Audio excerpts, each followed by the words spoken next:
sekali ya, Mas Bagus. Saya lebih baik menghargai yang sudah hadir. Baik, assalamualaikum warahmatullahi wabarakatuh. Bagus. Ya, terima kasih Bagus atas kehadirannya. Saya akan sangat menghargai Anda yang sudah hadir duluan daripada menunggu yang belum datang. Oke. Kemarin Anda sudah ngumpulin tugas ya, Gus?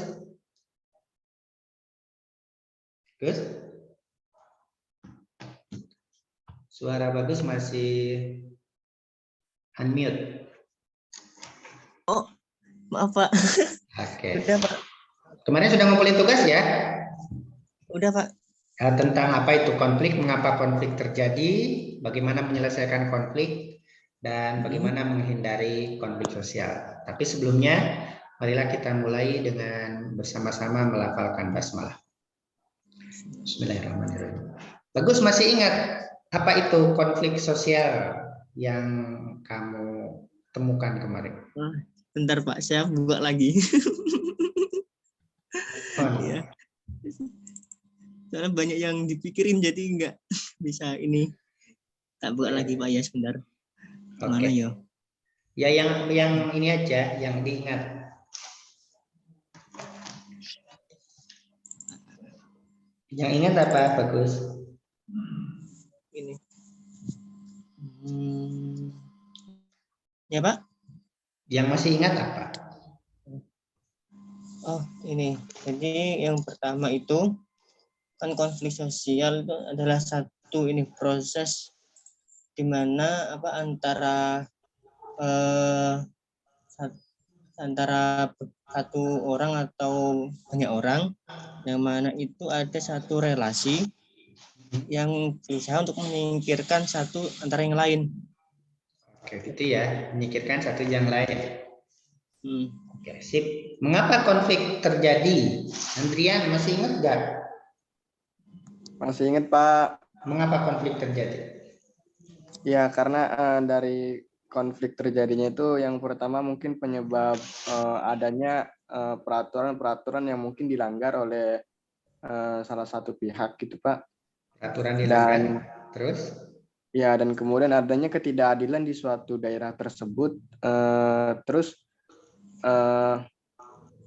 adanya suatu permasalahan yang dibesar-besarkan gitu Pak. Oke, permasalahan yang dibesar-besarkan. Konflik terjadi karena ada peraturan dilanggar, ada ketidakadilan, ada permasalahan yang dibesar-besarkan ya. Ya, kalau apa itu konflik? Kata Bagus, karena adanya relasi antar kelompok. Jadi kalau nggak mau berkonflik, ya ke hutan saja sana ya. Hidup sendiri kan? Ya, hidup sendiri. Apa? Itu Pak, hasil wawancara Pak yang saya ini. Oke, nanti konfliknya gantian sama monyet kan? Rebutan pisang. Oke. Bagaimana menyelesaikan konflik? Bagus, masih ingat? Kalau yang dari kemarin, yang kemarin itu biar nggak terjadi konflik ya, ketika ada satu masalah, ada satu relasi yang dikira itu ada toksik, lebih baik menghindar dari relasi itu. Menghindar. Ya, dari wawancara kemarin gitu Pak. Oke. Adrian malah hilang. Kalau menghindar kan tidak selesai toh konfliknya, Bagus. Kita memang terhindar dari konflik, tapi akar masalah konflik tidak diselesaikan. Itu pandangan masyarakat ya, menghindar. Iya Pak. Menyelesaikan dengan cara menghindar ya, menjauhi Ya, Pak. ke hutan. Kalau Adrian, bagaimana menghindari konflik agar tidak terjadi gitu? Sebelum konflik terjadi. Ya Pak, menghindari konflik agar tidak terjadi ya. Yang pertama ketika ada suatu aturan di masyarakat tadi, ya setidaknya kita harus menghargai dan jangan sampai melanggar aturan tersebut gitu Pak. Menghargai ya. Pertama. Terus? Ya. Terus ya yang kedua saling sama. Ya mungkin itu sih Pak Oke, tahu bagus ya. di mana batasan-batasan. Oke, cukup ya. Baik, terima kasih Mas Bagus dan Mas Andrian atas sharingnya. Perkenankan saya untuk menyampaikan beberapa hal understanding konflik, memahami konflik dari perspektif sosiologi konflik atau resolusi konflik. Kalau menurut Adrian sama Bagus, selama ini dalam pikiran Anda, konflik itu positif apa negatif sih? Bagus? Menurut saya positif, Pak. Positif ya. Adrian? Ya. Kalau konfliknya itu yang kayak gimana dulu? Cuman kebanyakan sih Pak, kalau konflik itu yang negatif sih Pak. Konflik Soalnya kan negatif. itu konflik gitu ya. Permasalahan. Kalau Siva Salsabila, menurut Anda konflik itu negatif apa positif? Positif, Pak. Positif ya. Baik. Nah, dalam perspektif sosiologi konflik atau resolusi konflik, konflik itu apa sih? Nah, kita cenderung menyamakan antara konflik dengan kekerasan, dengan violence. Padahal antara konflik dengan violence itu beda ya, teman-teman. Nah, mari kita lihat. Perkenankan saya untuk share screen, ya. Ini Zoom saya error, jadi hanya pakai Zoom gratisan ini hanya 40 menit. Tapi nggak apa-apa, kita maksimalkan. Baik, teman-teman, kalau ada pertanyaan nanti langsung aja bertanya. Ya Pak. Sudah kelihatan? Bagus? Sudah, Pak. Oke. Baik. Baik, teman-teman, saya ingin meng-headlines apa yang sudah teman-teman lihat atau resume atau mini riset di masyarakat kemarin. Nah, kita sekarang akan understanding konflik, memahami konflik dalam perspektif ilmunya. Kalau dalam ilmu syariat ya nggak boleh konflik tuh kan, nggak boleh kan, ikhtilaf tuh nggak boleh. Oke, nah tentu kita akan bertanya, why do we talk about conflict? Kenapa toh kita bicara tentang konflik? Pentingnya apa sih? Kenapa kita tidak bicara peace saja gitu? Ya kan? Memang ada peace studies kan? Ada. Tetapi konflik ini secara sosiologis selalu dibicarakan. Bahkan secara interpersonal kan, kehidupan kita dengan teman, berdua, saya dengan pasangan, itu bagus ada konflik setiap saat, mengintai. Oke. Nah, dalam sosiologi konflik, apalagi kita yang berelasi, kata Bagus tadi, yang berhubungan dengan orang lain dalam suatu masyarakat, pasti mengalami konflik. Mengapa? Karena dalam perspektif sosiologi konflik, konflik adalah bagian dari kehidupan manusia. Conflicts are part of human life. Dimanapun Anda Bagus di kos, dari pagi aja ada toh? Ada konflik toh? Misalnya ada orang yang kalau pakai kamar mandi itu lama gitu, mandi sambil merokok, itu kan bikin konflik toh. Nah, bagaimana kamu menyelesaikannya? Bagus misalnya diam. Tapi ada kan yang menyelesaikannya digedor-gedor pintunya toh. Weh, kamu udah 2 jam. Nah, itu konflik kan? Part of human life. Jadi nggak mungkin kita hidup tanpa konflik. Karena itu dalam perspektif sosiologi konflik, teman-teman, manusia itu disebut dengan ini. Homo conflictus. Jadi makhluk yang selalu konfliktus. Makhluk Tuhan yang selalu mengalami konflik. Ini dia. Homo conflictus. Oke. Selalu. Pagi tadi saja berapa kali toh kita mengalami konflik toh? Saya ngurus anak. Wah, anak itu yang cowok kalau mau sekolah itu bikin masalah terus. Ada saja alasan memperlambat berangkat. Padahal kita udah siap semua. Oke. Secara sosiologis begitu. So, teman-teman, dalam perspektif sosiologi konflik, it would be utopian. Apa utopian? Bagus? apa Pak? Utopia itu satu yang khayal. Ya, keinginan yang tidak mungkin terwujud, utopis. Anda ingin seperti siapa? Cristiano Ronaldo. Ya nggak mungkin lah. Adrian, gaya rambutnya pengen seperti ini. Meniru iya, tapi menjadikan tidak. Kalau ingin menjadi itu utopian. Okay? So it would be utopian to think that life, socially and personally, could go forever without any sort of conflict rising. Jadi sebuah keinginan yang tidak akan terwujud kalau kita ingin membayangkan hidup ini baik secara sosial maupun secara personal could go forever without any sort of conflict rising. Kita adalah orang yang utopia kalau menganggap hidup ini bebas dari konflik. Nggak mungkin, pasti selalu ada. Bahkan secara personal toh. Bagus, Andrian pernah nggak protes bentuk hidungnya misalnya? Protes warna kulit itu konflik personally kan? Iya Pak. Oh ya Allah, kok kenapa saya kok nggak dilahirkan dari keluarga kerajaan Inggris? Itu konflik personal tuh. Kok saya tidak memiliki mobil mewah seperti si itu konflik. Itu secara personal aja kita dengan diri kita mengalami konflik. Itu urusannya psikologi ya, kalau itu ya. Tapi yang urusannya dengan sosiologi konflik, resolusi konflik, ini dia. Konflik sosial. So teman-teman, mohon kalau khutbah, kalau ngisi pengajian, menekankan ke jamaah, ke umat Anda untuk menanamkan nilai bahwa kita itu tidak mungkin hidup tanpa konflik.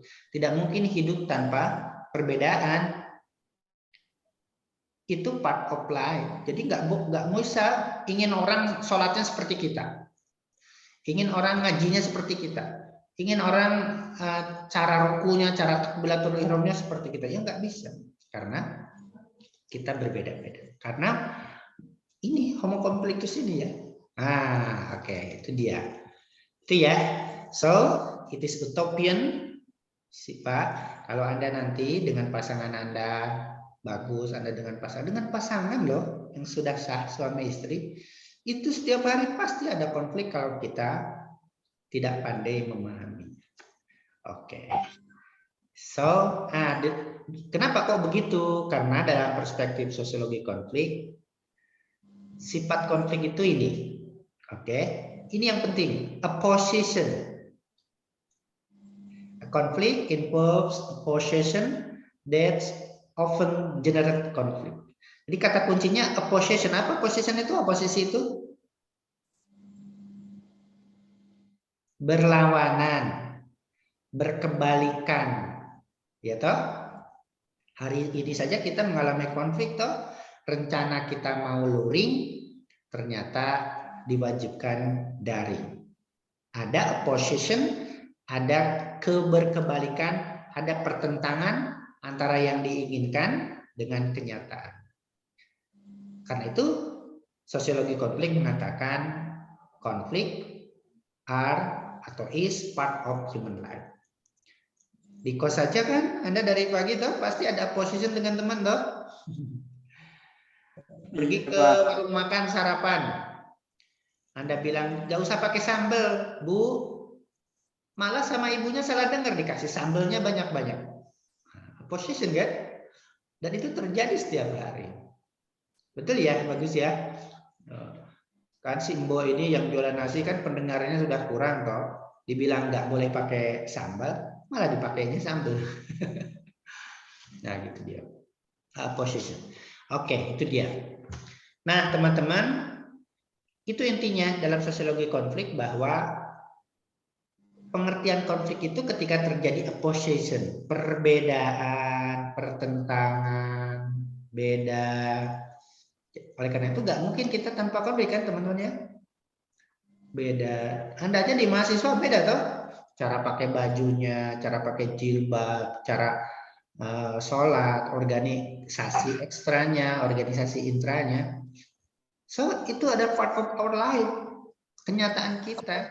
Jadi nggak bisa menghindar Bagus dalam perspektif sosiologi konflik. Nggak bisa menghindar, karena kalau menghindar konfliknya tidak terselesaikan. Intinya hanya selesai sementara kan? Oke. Nah, the dynamics of a conflict situation depends on the issues underlying the possession. Nah, dinamika konflik itu, konflik sosial ya, teman-teman. Dinamika itu berlanjut apa tidak, membesar apa mengecil, itu dilatar belakangi oleh masalah yang melatar belakangi ya kan? Betul? Iya Pak. Kalau isunya isu sepak bola mungkin, atau isu pilpres, ya nggak lama, paling ya sekian tahun gitu. Isu pilkada. Tapi kalau isu yang paling besar, isu apa biasanya teman-teman yang konfliknya awet? Kayak ini Pak, tentang ketidakadilan gitu, kayak misalkan yang di Wadas. Oke, ketidakadilan, isu Terus, agama. agama Wates ya. itu isu apa, Andrian? Apa? Wates itu isu apa? Isu ini Pak, perampasan hak. Ya, tapi warga kenapa tidak boleh? Itu kan isu lingkungan. Iya, lingkungan. Environment toh, isu lingkungan Iya, kan? Iya betul Pak. Nah, isu lingkungan, isu agama kan? Iya. Juga itu yang akan mempengaruhi dinamika konflik. Isu agama, isu etnik, wah itu juga dahsyat ya, isu etnik. So kita jangan coba-coba untuk mengusik etnik orang, jangan coba-coba untuk mengusik agama orang, karena itu isu yang sangat sensitif. Kalau environment itu biasanya tidak lama, Mas Andrian. Kasih kompensasi selesai biasanya. Sama terus sekarang yang TP tempat pembuangan sampah Bantul itu selalu ada konflik. Tapi kalau ada kompensasi selesai itu. Oke, itu dia. Nah, so isu inilah yang akan isu inilah yang akan membuat apakah sebuah konflik itu bisa more kompleks, bisa lebih besar, atau sebaliknya. Oke, more conflict by additional factors causing the conflict to escalate or intensify. Nah, tapi memang isu ini tidak sendiri. Ada isu lain yang menambahnya nih. Ada additional factors. Ada faktor-faktor isu-isu tambahan yang akan menyebabkan konflik itu mengeskalasi dan membesar. Nah, ini teman-teman ya. Isu konflik itu begitu. Isu awalnya isu tunggal misalnya, isu agama. Tapi isu-isu lain, isu nomor 2, isu nomor 3, isu ketidakadilan, isu apa, etnik, itu yang menjadi faktor-faktor penambah dan menjadikan konflik ini more kompleks. Wah, saya pengalaman riset di Ambon ini teman-teman. More kompleks, lebih kompleks. Itu ya. Itu dia. Dalam sosiologi konflik, bahwa intinya konflik itu karena opposition, oke, tapi dinamikanya dilatar belakangi oleh masalah-masalah yang melatar belakanginya.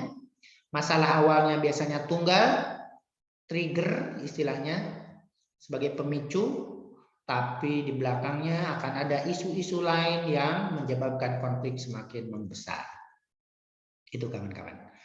Oke. This issue of conflict tadi sudah disebutkan religion, agama, so kita harus hati-hati betul ya tentang isu agama ini. Jangan sekali-kali mengusik agama orang, oke, atau keyakinan orang, praktik keagamaan orang, itu sensitif sekali. Economical interest, isu ekonomi tadi kata Adrian, ketidakadilan ekonomi ya. Kemudian ada isu politik, wah ini setiap 5 tahun ya, pilkada, pilpres. Environment, tadi dikatakan oleh Andrian di Cadas. Isu Wadas apa Cadas? Wadas? Isu Wadas, Pak. Wadas ya, isu lingkungan itu sebetulnya kan masyarakat tidak mau lingkungannya rusak karena pembangunan dam itu. Oke, dan lain-lain. Itu lihat teman-teman. Isu etnik, religion yang paling dasar ya. Etnik juga, jangan bilang jangan coba-coba ya, walaupun bercanda di medsos atau di media lain menyinggung etnik orang. Enggak. Itu kalau sudah menyinggung etnik orang dahsyat sekali kan ininya akibatnya. Itu ya teman-teman. So sebetulnya ini itu dia konflik. Nah, karena itu teman-teman dalam sosiologi konflik itu bukan negatif, bukan positif teman-teman. Konflik itu adalah netral. Konflik itu netral, ya, netral. Konflik itu netral. Karena netral, konflik itu semua jawaban Anda benar tadi. Konflik itu bisa negatif, either cost, either benefit. Bisa negatif, ini bisa positif. Oke. So netral konflik itu kayak konflik pagi tadi misalnya kalian dengan teman kos di kamar mandi itu netral. Yang menjadikan konflik itu negatif atau positif adalah kita sebagai homo conflictus tadi. Kita aja. Oke. Nah, ini dia. So, kapan konflik negatif, teman-teman? Ya, it will be in cause. Konflik akan negatif kalau kita eskalasikan, kalau kita turuti. Adrian sama Bagus konflik misalnya. Itu menjadi negatif kalau dieskalasikan dalam bentuk konfrontasi, perkelahian, kekerasan, perang, dan lain-lain. Adrian konflik dengan siapa di kos langsung dieskalasikan gitu. Datangnya orangnya, diantemi. Nah, itu konflik yang negatif. Sedangkan konflik juga bisa positif, bisa in benefit. Kalau di manage. Kalau diselesaikan. Nah, gitu Bagus ya. Anda sebagai akademisi, ya tentu kalau ada konflik tidak lari. Tapi di manage, diselesaikan. Saya di rumah itu antara anak-anak selalu konflik rebutan handphone. Iya, rebutan handphone antara 3 anak bahkan 4 sekarang. Maka gimana solusinya? Dibagi 15 menit. Gantian. Nah, itu dia. Itu konflik yang di manage. Mereka yang menentukan 15 menit atau 20 menit. Mereka yang menentukan. Oke? Itu ya, kawan-kawan. Konflik itu netral. Tapi kita yang akan membuatnya konflik itu negatif atau positif. Kalau kita turuti dengan nafsu kita eskalasikan. Misalnya saya konflik dengan Andrian, kan bisa saya caci maki Andrian toh. Misalnya ketemu nyenggol mobil saya Andrian, motor gede kamu nyenggol mobil saya. Saya keluar dari mobil, saya hantam, bisa toh? Dalam bentuk konfrontasi bisa. Tapi itu negatif. Tidak menyelesaikan masalah kan? Andrian balas hantam saya kan? Ya sidang kode etik dosen, kode etik mahasiswa, lain-lain. Kamu dikeluarkan, saya dikeluarkan. Tapi ketika Andrian nyenggol mobil saya, misalnya saya bilang, Mas, Anda nyenggol mobil saya. Anda mohon bertanggung jawab. Karena ini ada buktinya. Nah, itu di manage. Terus kata Andrian, Pak, gimana saya mau ganti? Makan sehari-hari saja saya ini. Saya dari orang tua, kos belum bayar. Nah, disitulah ketemu titik temu. Oke lah, saling mengikhlaskan. Anda perbaiki kerusakan motor Anda, walaupun Anda salah, dan saya memperbaiki mobil saya. Gitu kan? Itu konflik yang positif di manage. Tidak terjadi pecat-memecat tadi, tidak terjadi bonyok-bonyokan, justru terjadi solusi. Masing-masing lah dewe-dewe gitu. Oke. Nah, itu teman-teman pesan dari mata kuliah ini, Anda harus menjadi agen. Jika ada konflik itu tidak ikut mengekskalasikan, tidak malah memprovokasi orang. Ayo, tidak. Tapi justru memanagenya menjadi penyelesaiannya. Nah, gimana teman-teman secara sosial ini ya, teman-teman, konflik sosial yang dieskalasikan, yang dieskalasikan tadi, kerugian-kerugian konflik sosial yang berbentuk kekerasan, kalau kita eskalasikan antar kampung, antar supporter sepak bola misalnya kan, antar kampus ada ya, antar kampus, antar fakultas dulu masih loh konflik. Nah, economic losses, kalau konflik sosial itu dieskalasikan pasti akan rugi ya, rugi ekonomi kan, warung rusak, nggak bisa berjualan, fasilitas umum rusak, rumah ibadah rusak ya, fasilitas umum itu kalau dieskalasikan loh. Pilihan kita itu. Economic losses. Itu nggak bisa jualan lama, toko tutup, masyarakat juga nggak bisa beli. Kemudian social stress. Stres sosial. Oke, teman-teman, stres sosial. Ada ya etnik tertentu yang mendengar etnik lain itu sudah nggak mau mendengar pun karena terbayang dulu pernah menyerang etnik kami. Ada di wilayah-wilayah bekas konflik begitu, Pak.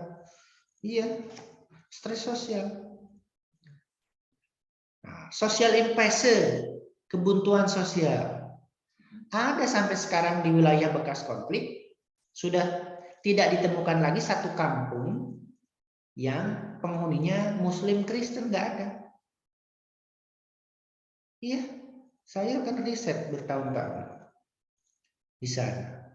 Yang ditemukan adalah kampung Muslim, kampung Kristen, kampung Muslim, kampung Kristen, kampung Muslim, begitu. Padahal konfliknya sudah lama ya, dari tahun 99 sampai 2001 dulu, sudah 20 tahun yang lalu. Sampai sekarang tidak ada kampung yang ditempati dua umat beragama. Dan di batas kampung itu masih ada pos-pos TNI yang jaga sampai sekarang. 2021 kemarin saya masih ke sana. Mas, itu social impasse.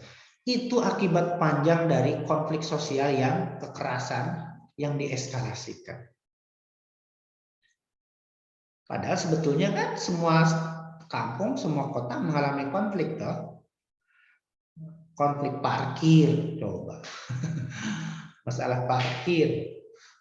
Kampung ini menguasai mana? Kampung Melayu mana? Itu 1 meter itu bisa jadi masalah besar loh sih Pak Andrian. Karena 1 meter parkir motor itu bisa sehari kan bisa berapa? 1 meter itu bisa 2 motor 3 meter toh, 2 motor toh. Itu kalau dikali 24 jam itu ratusan ribu, jutaan itu Andrian. Jadi 1 meter itu jangan dianggap ini. Oke. Di social impasse.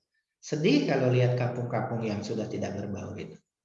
Kemudian destroy partnership, jelas ya. Tadi misalnya saya konflik sama Andrian, berkelahi, wah sudah pertemanan lama itu, kalau saya teman dia bisa hancur.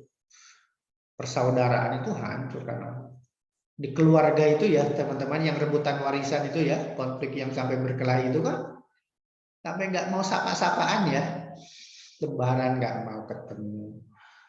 Iya, karena itu konflik yang dieskalasikan, tidak dimusyawarahkan, tidak di manage, tidak.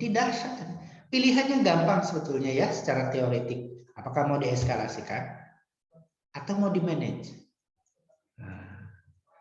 Atau mau dihindari kayak tadi bagus, dihindarkan. Ya dihindari aja. Nah itu salah satu yang di manage ya, yang dihindarkan. Itu teman-teman the cause of social violence conflict. Nah ini dia kalau pilihan sebaliknya yang diambil. Kalau pilihan sebaliknya yang diambil, ini dia benefitnya, keuntungannya, integrative solution. Oh, tadi itu kan saya sama Andrea. Solusi bersama dengan ngomong baik-baik, ditemukan solusi bersama, solusi integratif. Oke, inginnya apa toh? Misalnya tentang yang 1 meter tadi parkiran. Di konflik 1 meter itu akhirnya antar dua kelompok ketemu solusi 12 jam untuk etnik A, 12 jam etnik B, kampung B. Itu di Jakarta sering ya. Misalnya parkiran 1 meter itu setengah meter jadi problem. Jadi keributan, tawuran kampung. Itu hanya parkir, kita bilangnya hanya parkir 1 meter, hanya kita bilang. Padahal parkir motor di sana berapa? 1 jam 5.000. 5 kali 3 15. 15.000 kali 24 jam sekian. Nggak ada matinya parkir di sana kan? Oke. Kemudian reconciliation of interest, ketemunya kepentingan bersama. Oh, kepentingannya masalah duit toh. Masalah fulus parkir toh. Dibagilah jam itu ya. Kemudian intergroup cooperation. Nah, kalau ada masyarakat yang menyelesaikan konflik, tidak mengeskalasikannya, maka akan terjadi yang positif-positif ini. Kerjasama kelompok toh. Oke, kalau gitu kita kerjasama. Siapapun yang menjaga parkir ini, hasilnya dibagi 2. Nah, intergroup cooperation, kerjasama toh. Nah, kalau di manage pasti akan mengalami pertumbuhan, kebaikan kelompok itu. Kalau yang dieskalasikan tadi, wah pasti itu tambah barbar itu orang. Kelompok itu. Social evolution, nah yang saya maksud barusan.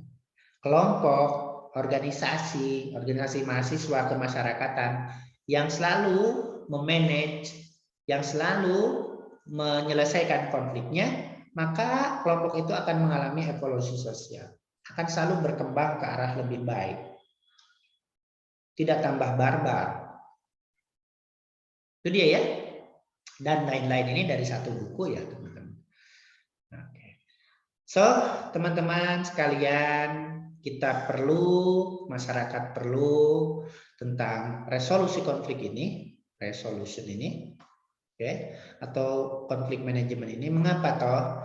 Sebab dengan pemahaman bahwa konflik adalah bagian dari hidup kita tidak mungkin hidup tanpa konflik, maka resolusi konflik ini pentingnya itu untuk meminimalkan kerugian konflik dan untuk memaksimalkan keuntungan konflik sosial.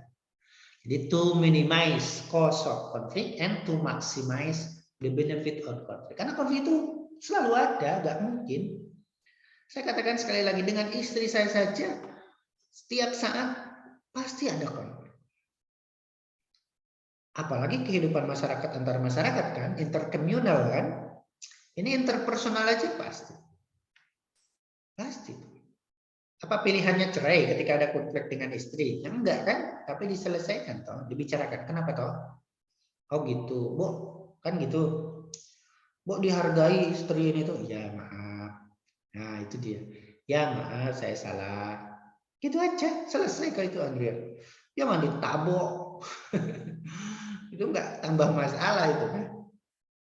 Ya conflict resolution atau manajemen itu to minimize cost and maximize benefit. Oke. Nah ini dia. Consider as collaborative approaches to dispute or conflict resolution, and it focuses on social benefit kan, cooperation, kerjasama, partnership. Apa partnership itu? Kebersamaan juga kan? Ini kerjasama, partnership bareng-bareng, negotiation, conciliation, mediation. Itu dia teman-teman. So pesannya dari ini adalah kita jangan takut konflik. Karena itu sebagai part of human life.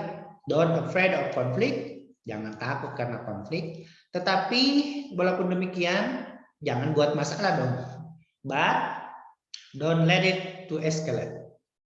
Tetapi jangan konflik itu menjadi mengeskalasi. Jangan eskalasikan konflik. Manage konflik. Say no to violence.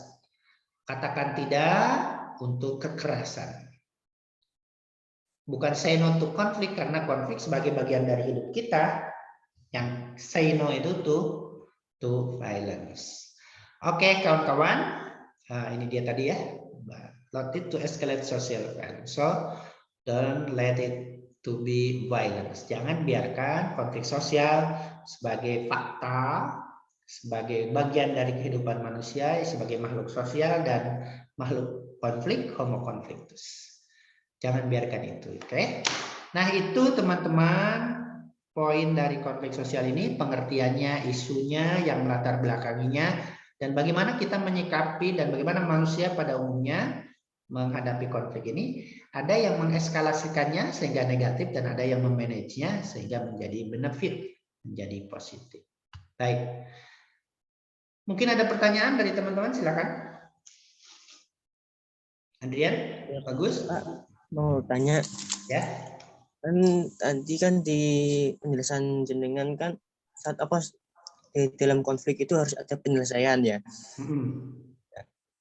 Kalau dalam keseharian itu kan kita sering sekali melihat konflik itu nggak ada penyelesaian. Contohnya yang paling sering itu kan dari teman-teman itu kan masalah percintaan ya, paling ini konflik paling kecil ya Pak sebenarnya. Itu kan kayak ada apa? Udah ada masalah sampai akhirnya diputusin tapi akhirnya nggak mau ketemu lagi dan sebagainya. Itu kan nggak ada penyelesaian sebenarnya Pak di situ. Oke, bagus. Sama di perkawinan ya. Sama di perkawinan, sama juga di pacaran. Putus itu solusi. Daripada kamu menyakiti calon istrinya dengan kekerasan, mending putus kan?